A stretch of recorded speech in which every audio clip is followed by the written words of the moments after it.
Thank you for making me part of this festival.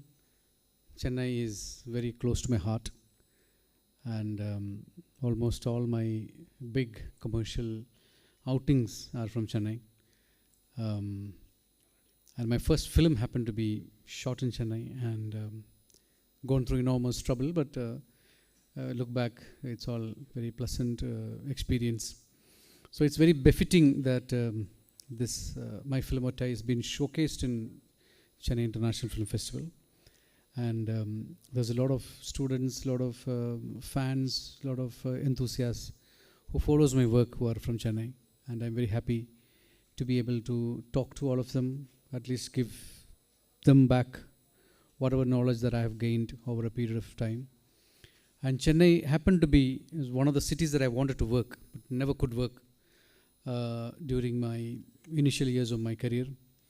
Probably it's all circling back at what is today. Thank you so much for this enormous opportunity. I feel privileged and honored to be here and speaking to you. And thank you for the AV. It is quite heart-touching. During the introduction, the person who was introducing, Sumaya, said, sound is the soul of every storytelling. I do not know she just said it offhand or she actually meant it.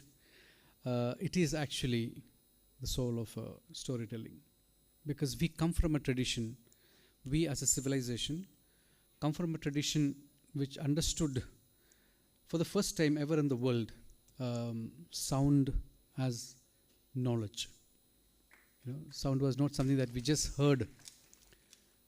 Even the recent studies of neuroscience say that hearing is the most important aspect of a human sensation, because the very detailed study of Alzheimer's disease and Parkinson, they have realized that what is affecting the neuro senses in the brain is that the brain constantly have to get input. You understand, if you understand artificial intelligence, it's all about what is the input data that you give.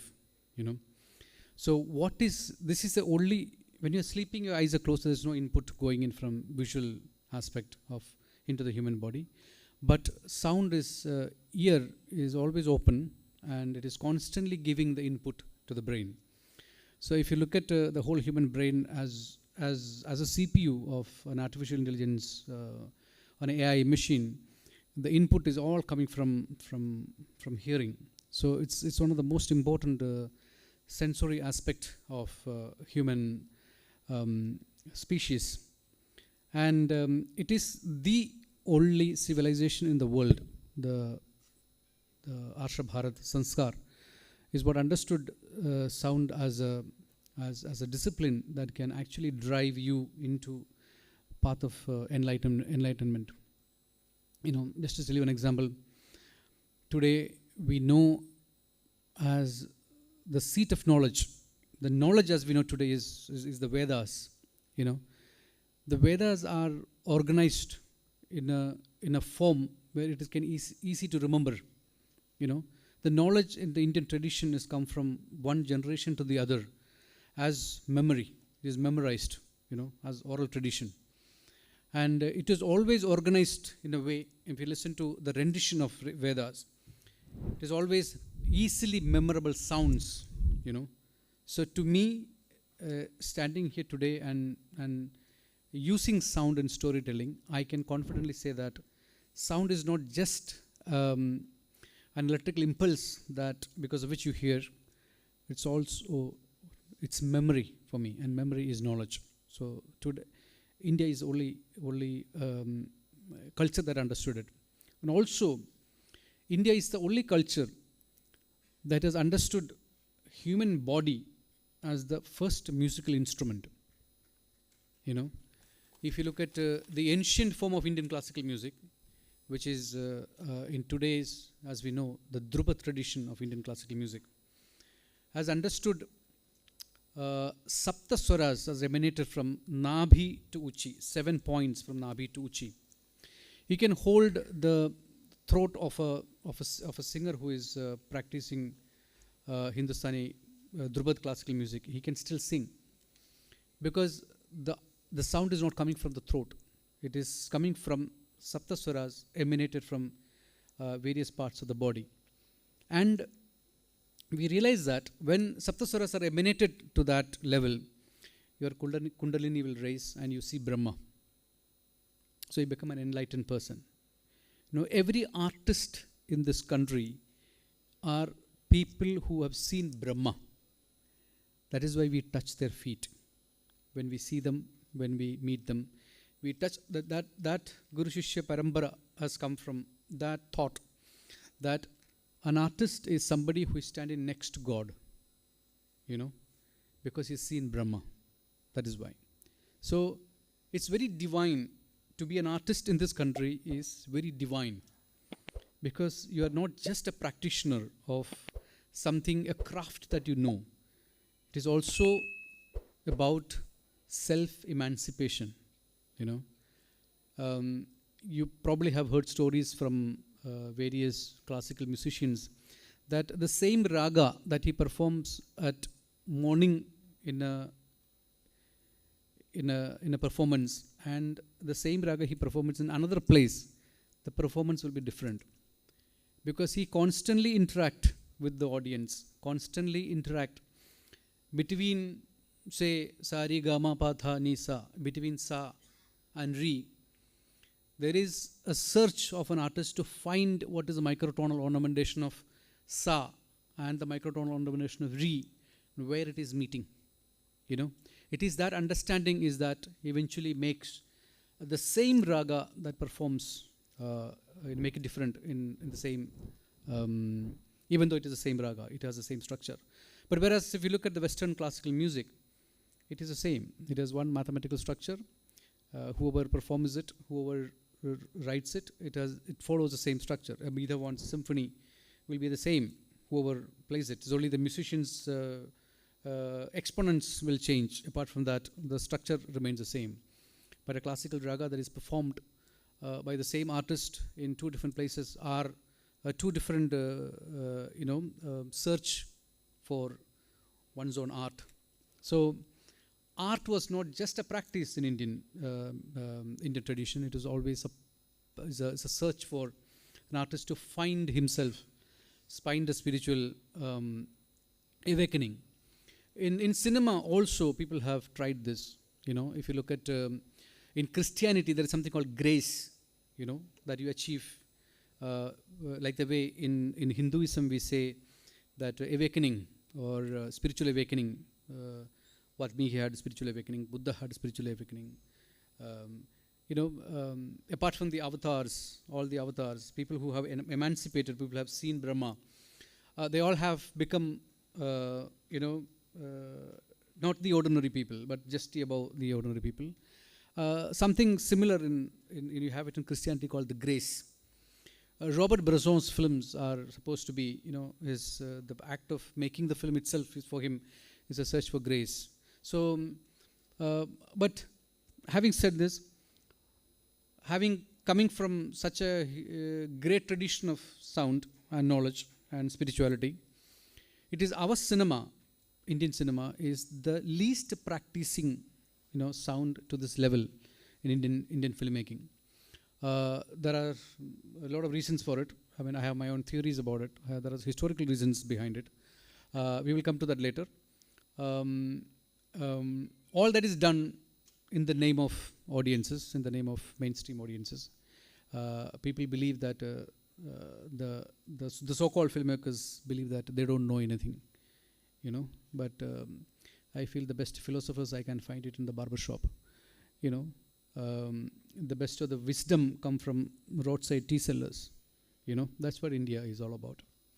And most of our filmmaking, sadly, is devoid of that understanding.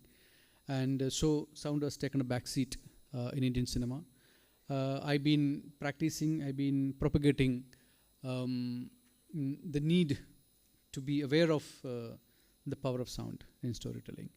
On that note, I'll just show you a couple of maybe one sequence from one of my most celebrated, internationally celebrated work. So I can take you through what we actually do in filmmaking with sound. Whether is like Soumya said, whether sound is just a narrative, or Sumaya, sorry, or is it just something beyond that? I'll just take you through. We can play the first clip, and I'll play you this clip mute so you understand it, and then I'll play you with sound. So we'll go for mute. If you can switch off these lights also.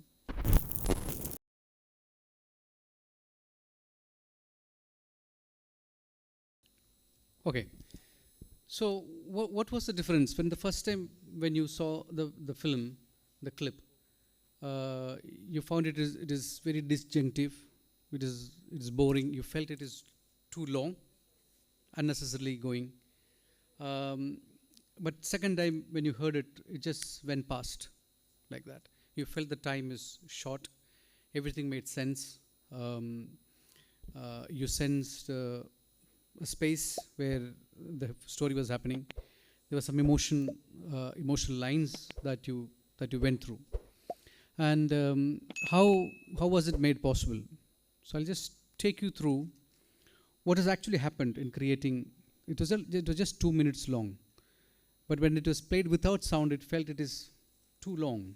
It's going on and on for no reason. So that's what sound does. It condenses the sense of time, and it also takes you through certain emotions. I'll just guide you how it is done basically in cinema. So what are the sounds that you hear in a film? You know, I ask questions and I will only answer it. You don't have to worry about it, okay? Okay. Suddenly everyone feels that they're sitting in a class. The whole tension in the room is like sort of building up. So you can relax your facial muscles, don't worry. So the primary sound is the actor's performance. We call it dialogues. Or when a film like this is a short sync sound or live sound. So here we call it production sound, or the sound of the performance of actors captured while the film has been shot. Later on in the evening when you see Otta is also shot live in some of the most difficult locations in Chennai. So it's a performance of actors. It's called dialogue or the production sound. That's what the film goes with at the editing table. And when you're editing the film, they have picture and they have sound which is captured on location. What is the other sound? You know, when the lady was washing the clothes, you heard the sounds of water dripping and sounds of her clothes, wet clothes. So these are all performance of actors that we recreate in a studio. Generally, we call it foley sounds. So it could be footsteps, it could be clothes shuffle, it could be movement. It can also be quite intricate at times, I can just imagine just a footstep of somebody walking out of the door, and it's a regular sound of a feet that you're hearing, maybe an executive shoe. Imagine you're hearing a high heel shoes. Suddenly you make out it is a woman. Okay? And imagine along with the high heel shoes, you're hearing the sound of payal, kolusu. Then you immediately say it's a girl from India, Or imagine you sounding, the footstep can be sound of mujri, it can be more leatherish. So what is that I'm doing by doing so? I am actually saying the anthropological information, culturally who they are, what they are. And period, for example, when I did a film like Parishiraja, period was very important. It happened 100 years before today's time.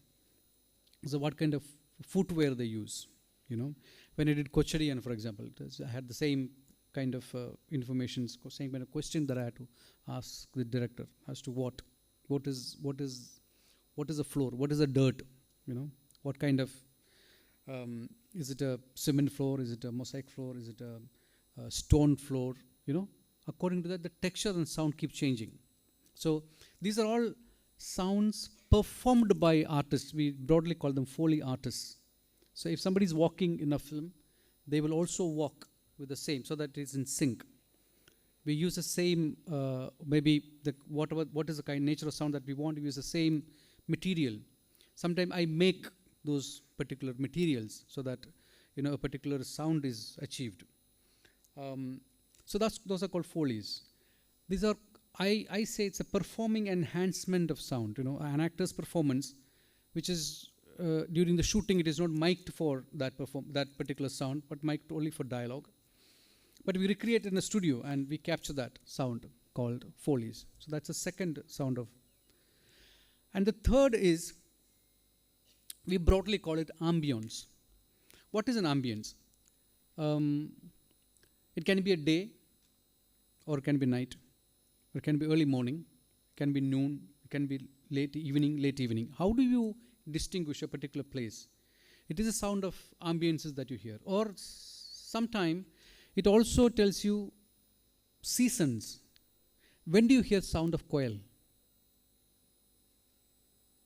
During summertime. It's a summer bird. When do you know that if somebody is sitting in a valley, for example, you have longer calls of birds. So ambience is something that is constantly defining a space. When you put a camera to one place, the camera is capturing a two-dimensional picture. So when you look at a picture from left to right, the eye scans from left to right. So you're actually seeing a two-dimensional picture.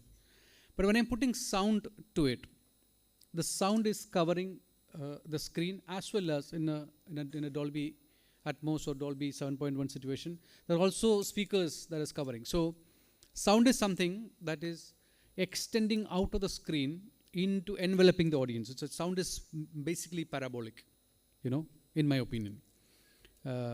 People may not agree with me, but I would say sound is parabolic in nature, in the way it is being set up in a theater. The sound is actually enveloping you. So what is the space or time of the day or seasons? It has been constantly defined by the sounds that you're hearing as ambience. That's the third set of sound.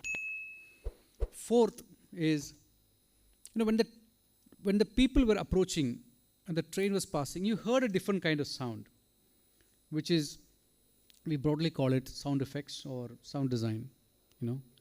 Imagine a situation where somebody is walking out of a room, and suppose he's stomping his footsteps. Then we get an idea that the character is angry. And if you add a door slamming, then it is even more iterated that the character is angry. We don't have to see it, but we can just hear it and make a sense of narrative. Those are called sound effects or sound design. Then you heard the music, right? Then we as sound designers, we also compose using various kinds of sound, and which creates an emotional meaning. Unlike the music, the music also creates music has ready emotions, because a composer composes a particular piece of music with various musical instruments, which probably based on a raga or based on some structure, musical structure. So because of the nature of it, it gives you immediately an emotional meaning. Whereas when we do sound design, we also does exactly the same thing as what the composer does, but with sounds. So it gives you an emotional element, but it does not immediately give you a drama. In narrative cinema, we always want to control the drama and the music. Now the whole game is where to bring what sound at what level.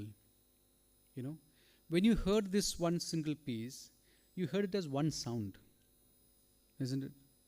But broadly, it consists of 5 different categories of sound that I just explained to you. And each category has multiple layers of sound. That's how we construct it. You construct it from nothing.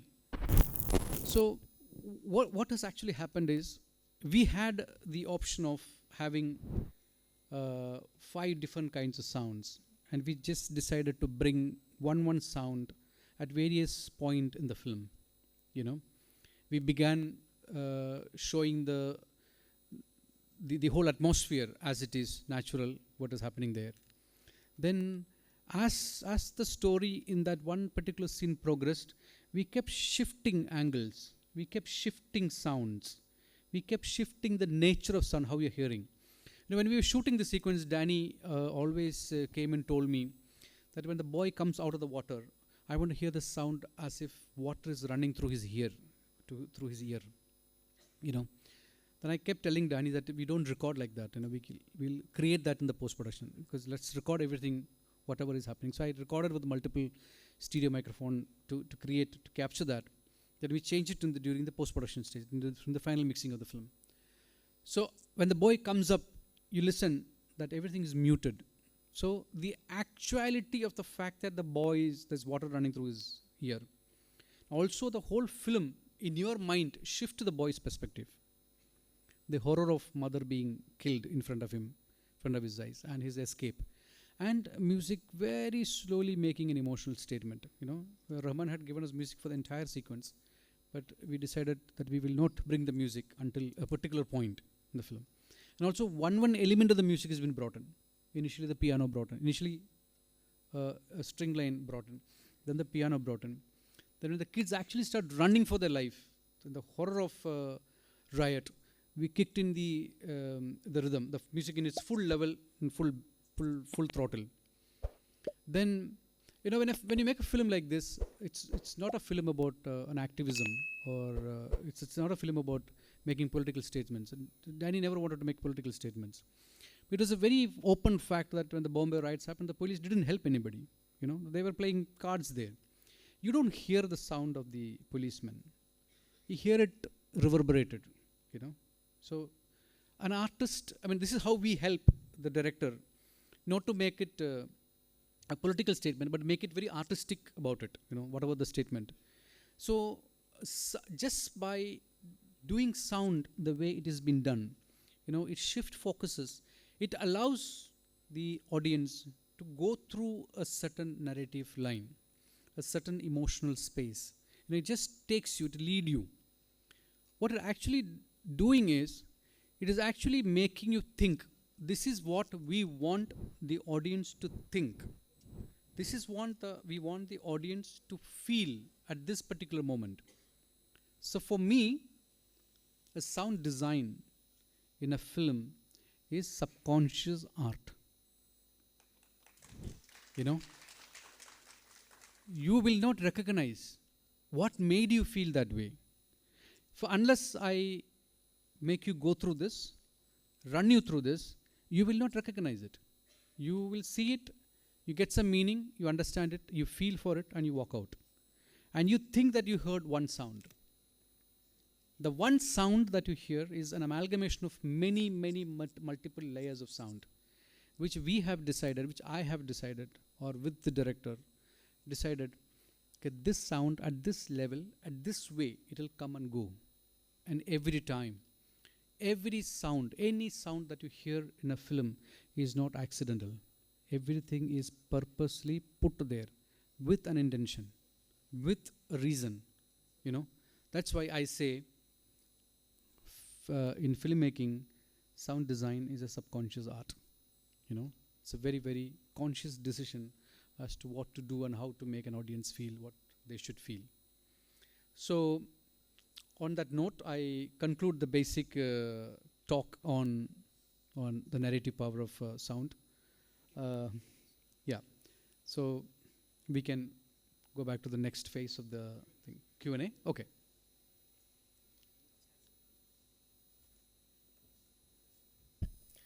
So due to time constraints, let's have a short Q&A session. If you have any questions, you can ask him.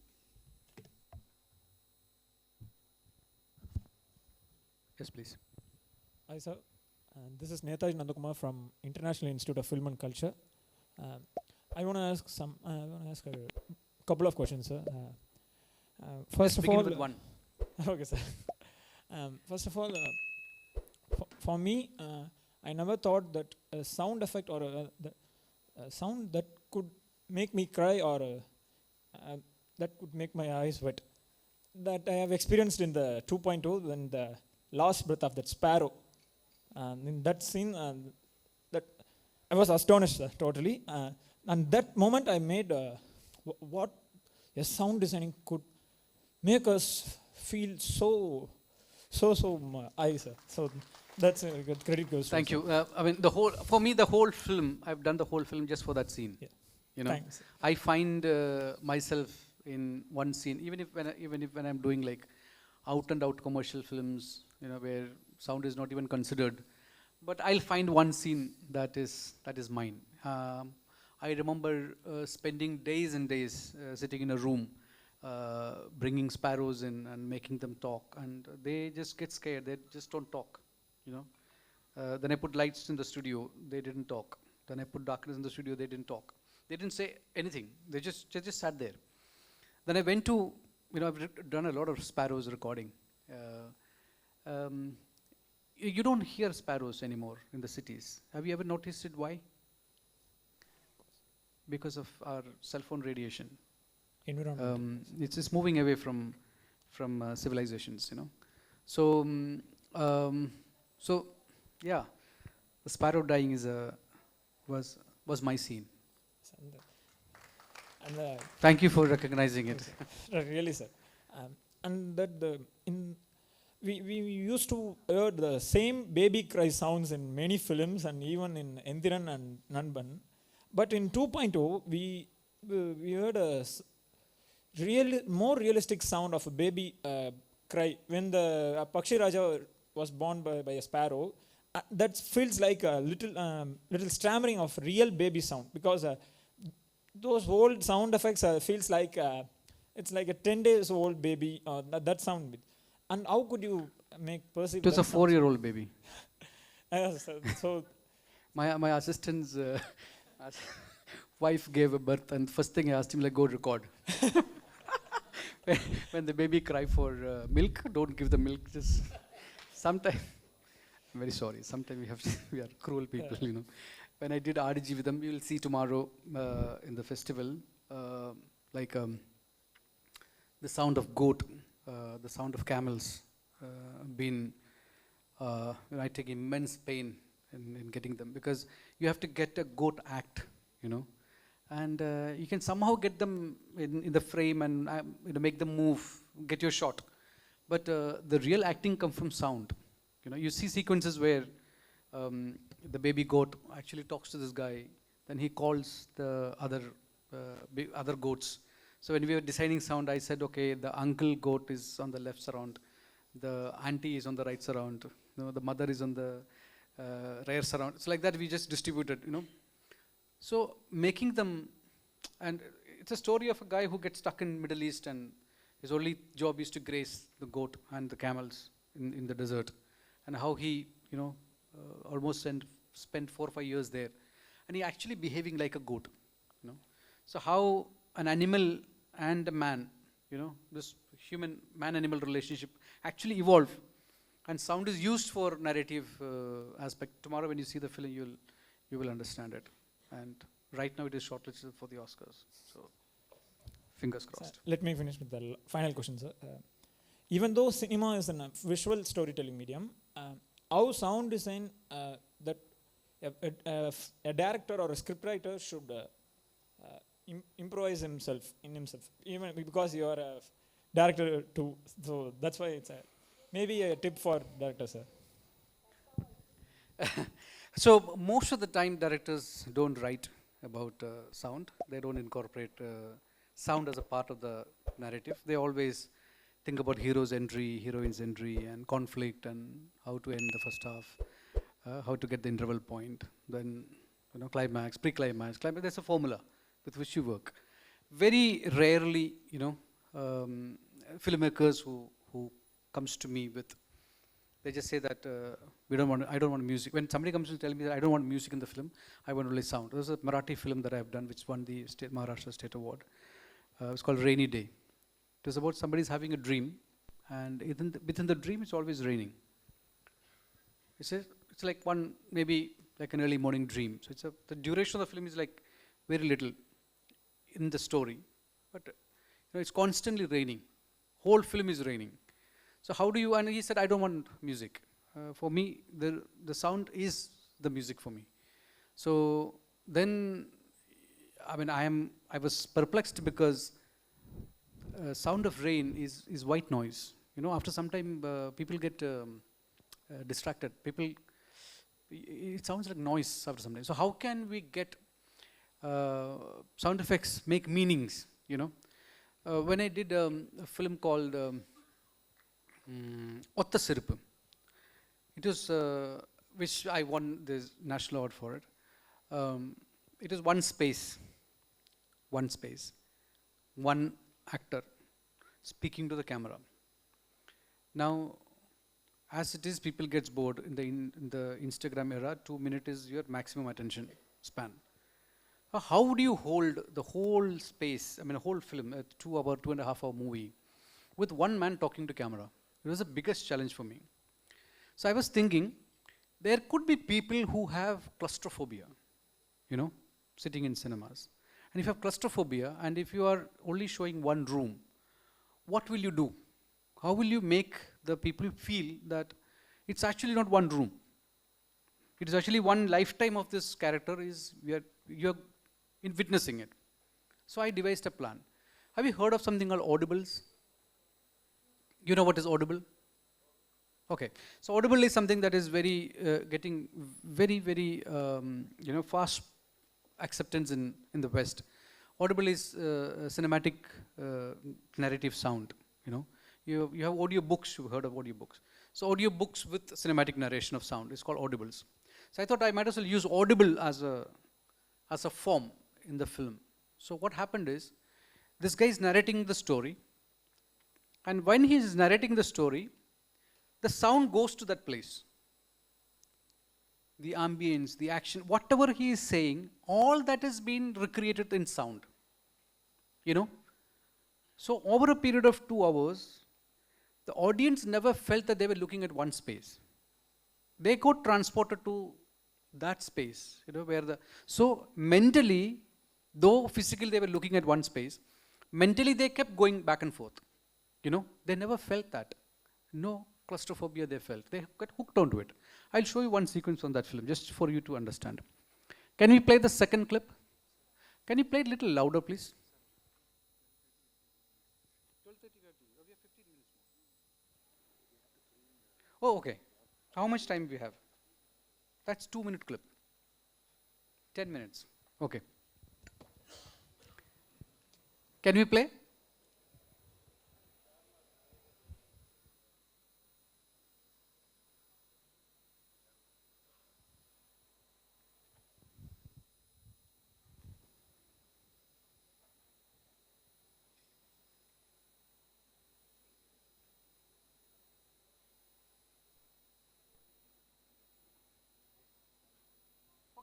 So I can take the next question. Meanwhile, when they're ready, just let us know. Any more questions? So they're kicking us out. So the scene you played. Where are you? Okay, I see you. Okay. So from the scene you played from Slumdog Millionaire, could you brief us on how was the process in creating that scene? You and the director. What was the conversation between you and the director? What did you? I want to know. What do you want from the director to what are the things you want, the information you would want to know from a director for the scene to be made, and what did you add to this scene? What are the things that you added in this scene? Danny Boyle would have come with certain ideas. Like you said, he wanted that muffled noise. When he wakes from the water, that is his idea. And what, as a sound engineer, what did you add, and what are the conversations between you and him, sir? See, most of the time we don't want any ideas from the director. Okay. You don't want the ideas from the director? Just joking. So we basically discuss, we ideate. Okay, what is the idea that he had in his mind? He only said one thing. I want this scene to be sounding like as if water running through his ear. That was the only aspect, you know. Then when we construct it, you know, a scene cannot hold in just one, in that one, just one idea, you know. The idea can come and go. Various ideas have to come and go in one sequence. Then only it becomes engaging, you know. So those are creative decisions. Sometimes you take it on the table. Sometimes you work on one idea so that we can explore that idea. Ready?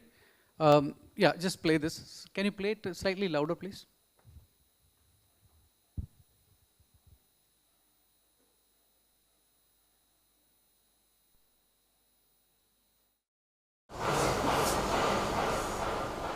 Lights off. Boost வாங்கி கொடுத்தோம். அதனால 2 மணிக்கு கட்சிஃபை கட்டிக்கிட்டு முன்னாடி குடிஞ்சவன் கழுத்துல பாஞ்சா நூலை போட்டு இருக்கி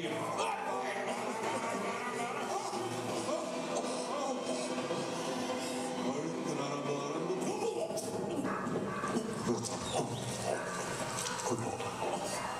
அப்படியே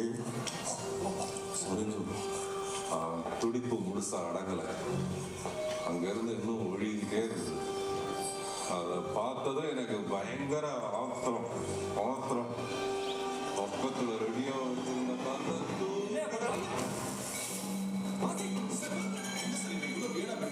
என்னதான் பண்றான்னு பார்க்கலாம். சாமி வேற ஏதாவது போட்டு கிளீன் பண்ண சொல்லுங்க.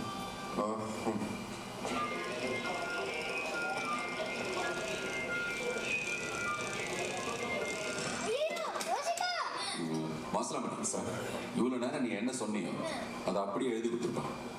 அவன்கிட்ட பேப்பர் கொடுங்க. Yes sir. தனசல் சார், வீட்டுக்கு ஃபோன் பண்ணி நான் நேராக டின்னருக்கு வீட்டுக்கே வந்துடுறேன்னு சொல்லிடுறேன். Okay sir. இந்தாங்க சார். என்னது இது? எழுதி கையெழுத்து கூட போட்டிருக்கேன் சார்.